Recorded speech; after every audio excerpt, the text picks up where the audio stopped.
இவ்வளோ கஷ்டப்பட்டு என் பையன்கிட்ட சொல்லி என்னோட இந்த மெசேஜ் போய் சேரணும், விஜய் டிவிக்கு போய் சேரணும், இந்த முக்கிய காரணத்துக்காக இந்த வீடியோ நான் போடுறேன். என்னென்னா எனக்கு ஒரு சில இது இருக்குது. ஹோஸ்ட் நீங்கள் மாற்றினீங்க, ஆனால் ஹோஸ்ட்னால இந்த ஷோ பூஸ்ட் ஆகலை. அந்த மாதிரி அவர் கொஞ்சம் நல்ல இதெல்லாம் சொல்லலாம். அனலைசேஷன் கொஞ்சம் கம்மியாக இருக்குது, பிளேயர்ஸ் பற்றி நாலேஜ் கம்மியாக இருக்குது. இன்னும் என்னன்னு கேட்டிங்கன்னா அவர் சில விஷயங்கள் சொல்கிறாரு. தீபாவளி அப்போ சொல்கிறாரு, நான் ஷூட்டிங்லேருந்து இப்போ தான் 2 மணிக்கு வந்தேன்னு சொல்கிறாரு.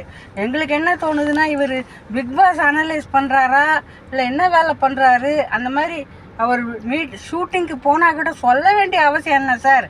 எங்கள் மனசில் எந்த மாதிரி ஒரு பிரிண்ட் வரும்னு அவருக்கு தெரியல சார். நிறைய நீங்கள் இதில் இம்ப்ரூவைஸ் பண்ணணும். அவர் நிறைய நன்றி வணக்கம் ஒவ்வொரு தரத்துக்கும் சொல்ல வேண்டிய அவசியமே கிடையாது சார். அத்தாரிட்டேட்டிவாக எதுவும் சொல்ல மாட்டேங்கிறாரு. மேலே இருந்த வாரியாக ஆடியன்ஸ் கிட்ட போகிறாரு, அவங்கக்கிட்ட 2 கேள்வி கேட்குறாரு. அப்புறம் பசங்கக்கிட்ட ஓத்துறா 20 பேரையும் கேட்டு ஒரே போரிங் சார். நான் எவ்வளோ கண்டினியூஸாக பார்க்குறேன், 24 ஹவர்ஸ் பார்க்குறேன். இந்த பிக் பாஸ்னால் எனக்கு ரொம்ப உயிர், சொல்ல முடியாத ஒரு இணைப்பு சார். நான் மிச்ச பிக் பாஸ் சல்மான் கான்து ஹிந்திலாம் ஐநோ, ஹிந்தி, குஜராத்தி, இங்கிலீஷ், மலையாளம் எல்லாத்தையும் விட்டுட்டு ஏன் சார் நான் விஜய் டிவியை பார்க்குறேன்? இந்த பிக் பாஸ் தமிழ் மேலே ஒரு பற்று சார், பற்று. நான் எனக்கு இப்போ எவ்வளோ கஷ்டம் இருந்தாலும், எவ்வளோ எனக்கு உடம்பு சரியில்லாத இருந்தாலும் சென்னைக்கு வந்துட்டு போகிறேன் சார். என்னத்தினால? நம்ம தமிழ் மக்களை பார்க்குறதுக்கு, நம்ம தமிழ் மண்ணை மிதிச்சுட்டு போகிறதுக்கு அவ்வளோ ஒரு பாசம் சார் எனக்கு தமிழ் லாங்குவேஜ் மேலே, சென்னை மேலே, தமிழ்நாட்டு மேலே. ஆனால் நீங்கள் என்ன சார் இந்த மாதிரி ஹோஸ்ட்டை மாற்றி இது பண்ணிட்டீங்க, ரொம்ப கஷ்டமாக இருக்குது சார். ஒவ்வொரு சாட்டர்டே சண்டேயும் நானும் என் பையனும் அவ்வளோ இன்ட்ரெஸ்டிங்காக உட்காருவோம் சார். இன்றைக்காவது மாறுவாரா, இன்றைக்காவது ஏதோ நாலேஜபிளாக சொல்லுவாரா, இன்றைக்காவது ஏதோ அனலைஸ் பண்ணியிருக்காரான்னு பார்த்தா ரொம்ப ஏமாற்றம் சார். ரொம்ப துக்கத்தோடு பேசுகிறேன் சார் நான். நீங்கள் விஜய் டீமாவது அவருக்கு எழுதி கொடுத்துருங்க சார், என்னென்ன சொல்லணும், என்ன அனலைஸ் பண்ணணும். இல்லாட்டி இந்த ஷோ பார்க்கவே முடியாது சார் என்னால்.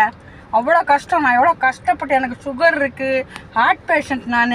ஆனாலும் விட்டுட்டு குக் வித் கோமாளி விஜய் டிவியில் ரொம்ப இஷ்டம் சார் எனக்கு. நான் ஏன் இதை சொல்கிறேன்னா, விஜய் டிவிக்கு கெட்ட பேர் வந்துடக்கூடாது, அந்த மனசில் ஒரு அன்பால் சொல்கிறேன் சார். இதை நீங்கள் எடுத்துக்காட்டி போங்க. ஆனால் வரும் நாட்களில் நான் இதை ரிவ்யூ பண்ணுறேன் சார். எல்லா பிளேயர்ஸ் பற்றி டிப் ஆஃப் த ஃபிங்கரில் வச்சுருக்கேன் சார் நான். உங்களுக்கு எது டூஸ் அண்ட் டோன்ட்ஸை முதல்ல அவருக்கு சொல்லுங்கள் சார். எங்கள் விஜய் டீம் அவ்வளோ இன்டெலிஜென்ட் பீப்புள் இருக்கீங்க, அங்கே அவ்வளோ தமிழ் நாலேஜபிள் பீப்புள் இருக்கீங்க. எப்படி இந்த ஹோஸ்ட் நீங்கள் ஒன்றுமே சொல்லாமல் அப்படியே ஓட விட்டுருக்கீங்க இவ்வளோ நாள்? 6 வீக்ஸ் ஆகிடுச்சு சார். ஒவ்வொரு வாரமும் ஏமாட்டுறேன் சார். எனக்கு ஒன்றுமே சொல்கிறதில்ல சார். நான் எங்களை கேளுங்க சார், வியூ எப்படி பண்ணணும்னு நாங்கள் சொல்கிறோம். இவர் ரிவ்யூவும் பண்ணுறதில்ல, அனலைஸும் பண்ணுறதில்ல, எக்ஸசைஸ் பண்ணுறதில்ல. இவர் ஷூட்டிங்க்கு போகிறாரா இல்லை விஜய் டிவி இந்த பிக் பாஸ் அவர் பண்ணுறாரான்னு எனக்கு ஒன்றுமே புரியல சார். இவ்வளோ கோவம் சார் எனக்கு அவர் மேலே. என்ன வேணா இருக்கட்டும், ஆனால் ஹோஸ்ட்ன்ற இடத்துல ஒரு தமிழ் குரல் சொல்லலாம், தமிழ் பற்றி நாலேஜ் ஏதாவது 2 வார்த்தை சொல்லலாம். என்டர்டெயின்மெண்ட்னா அவரை மட்டும் அனலைஸ் பண்ண வேறு கூட பண்ணலாம் சார். இப்படியே சார் போரிங் பண்ணுறது? நான் வீக் டேஸில் பார்க்குறேன் sir, Saturday Sunday. I can't see Vijay TV Bigg Boss. நான் சார் பிக் பாஸ் அங்கெல்லாம் போய் பாருங்கள் சார், ஹோஸ்ட்டுங்க எதாவது ஒரு இன்ட்ரெஸ்டிங்காக பண்ணுறார். இதில் 0 சார். எவ்வளோ நாள் சார், இவ்வளோ வீக்ஸ் வேஸ்ட் பண்ணிட்டேன் சார் நான். இப்போ நெக்ஸ்ட் வீக்லேருந்து அவருக்கு எழுதி கொடுத்துருங்க சார் ஒரு பேப்பரில், என்ன சொல்லணும். வர நன்றி வணக்கம், நல்லா பண்ணுங்க, உட்காருங்க, இதுதான் சார் சொல்கிறாரு. எதுவுமே சொல்கிறதில்ல சார். ஏதாவது ஒரு தமிழ் பற்றி இவர் என்னன்னே புரிய மாட்டேங்குது. இவர் என்ன பண்ணுறாருன்னே புரிய மாட்டேங்குது சார். கொஞ்ச நேரம் கழிச்சுன்னு ஆடியன்ஸ்கிட்ட 2 கேள்வி கேட்குறது, பிளேயர்ஸ்கிட்ட ஓத்துறா வேண்டாத கொஸ்டின் கேட்குறது. இதெல்லாம் எதுக்கு சார்? Unwanted things.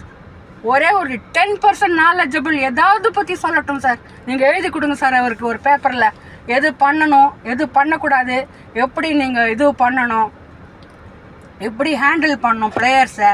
இப்படியே சார் பண்ணுறது. ஃபேவரட் பிளேயர் யார்? என்னோட ஃபேவரட் பிளேயர் முத்துவை வந்த ஒரே வாரத்தில் அவரை கட்டி போட்டாங்க. அவர் ஒருத்தராவது நல்லா தமிழ் பேசியிருந்தாரு, ஒரு குறிப்பாக கேள்விகள் கேட்பார், அவர் பேசட்டும். அதே நாங்கள் கேட்டு என்டர்டெயின் ஆகிறோம். அங்கே வேறு இல்லையே. அங்கே விஷாலுக்கு சும்மா சுற்றுறது, குக்கிங் டீமில் போய் கண்ணாமுன்னான்னு பேசுறது, டபுள் அர்த்தத்தில் பேசுறது, இதுதான் அவர் பண்ணிட்டு இருக்காரு. அதை என்னத்துக்கு நாங்கள் பார்க்கணும்? தமிழ் நாலேஜாக இருக்குது அவருக்கு. முத்துக்கு பேசுறதெல்லாம் நாங்கள் கேட்டு ஒரு என்டர்டெயின் ஆகலான்னு பார்த்தா வந்தவொடனே அவரை ரோஸ்ட் பண்ணி அவரும் வாயை மூடிட்டாரு. நாங்கள் எதை தான் பார்க்குறது பிக் பாஸில். பெஸ்ட்டு விஜய் டீம்னு நான் மனசில் வச்சது ரொம்ப வருத்தம் சார் எனக்கு. இதை நான் என் பையன் யூனிவர்சிட்டியில் ப்ரொஃபஸராக இருக்கேன். நாங்கள் 2 பேரும் அவ்வளோ அனலைஸ் பண்ணுவோம், அவ்வளோ பேசுவோம், விஜய் டிவியை பற்றி அவ்வளோ நாங்கள் சொல்லுவோம், இது பண்ணுவோம், நாங்கள் என்ன அப்ரிஷியேட் பண்ணுவோம். அந்த ஒரு பிக் பாஸ் எப்படி எடுத்துன்னு போகிறாங்க அவங்க, அந்த டீம் எவ்வளோ அழகாக ஒர்க் பண்ணுது. உங்களை நான் ரொம்ப அப்ரிஷியேட் பண்ணுறேன் சார். விஜய் டிவியை பற்றி எனக்கு ஒரே ஒரு சின்ன ஒரு கஷ்டம் கூட கிடையாது. Very nice team, very intelligent team. ஏதோ ஒரு இடத்துல நீங்கள் தவறு பண்ணியிருக்கீங்க சார். இப்போ கூட 6 வீக்ஸ் ஆகிடுது, நீங்கள் மாற்றிக்கலாம் சார். அவருக்கு நீங்கள் ஒரு பேப்பரில் பாய்ஸ் டீம் நல்லா இருக்கா இல்லை கேர்ள்ஸ் டீம் நல்லா? I love both teams but there are negativities in both teams. Negativities are there. வரும் வாரங்களில் நான் ஒவ்வொரு ஆளை பற்றியும் அழகாக அனலைஸ் பண்ணி அனுப்புகிறேன் சார். இப்போ நான் ரோட்டில் இல்லாட்டி அவன் என் பேச்சை கேட்க மாட்டேன். காலையில் போயிட்டு ராத்திரி எப்படி சார் எனக்கு டைம் கிடைக்கும்? நான் 24 ஹவர்ஸ் பார்க்குறேன். தலைவலியாக இருக்குது சார். அந்த சாட்டர்டே சண்டே உட்காந்தேன்னா ஐயோ இன்னைக்காவது ஒரு பாயிண்ட் சொல்லுவாரான்னு வரேன் சார். வந்தால் ஐயோ தலைவலியோட பெட்ரூம் போகிறேன் சார். என்னத்துக்கு சார் இது? என்னோடய உடம்புல இருக்கிற வலியெல்லாம் விட்டுட்டு விஜய் டிவி ஏன் சார் பார்க்குறேன்? அவ்வளோ லவ் அண்ட் அஃபெக்ஷன், அவ்வளோ அழகாக அவங்க பண்ணுறாங்க விஜய் டிவி. அதை நான் அப்ரிஷியேட் பண்ணி தான் ஆகணும். அவங்கக்கிட்ட ஒரு குறை கூட கிடையாது. குக் வித் கோமாளி, சீரியல்ஸ், அதுக்கப்புறம் இந்த பாட்டுது எல்லாமே நான் கேட்பேன் சார்.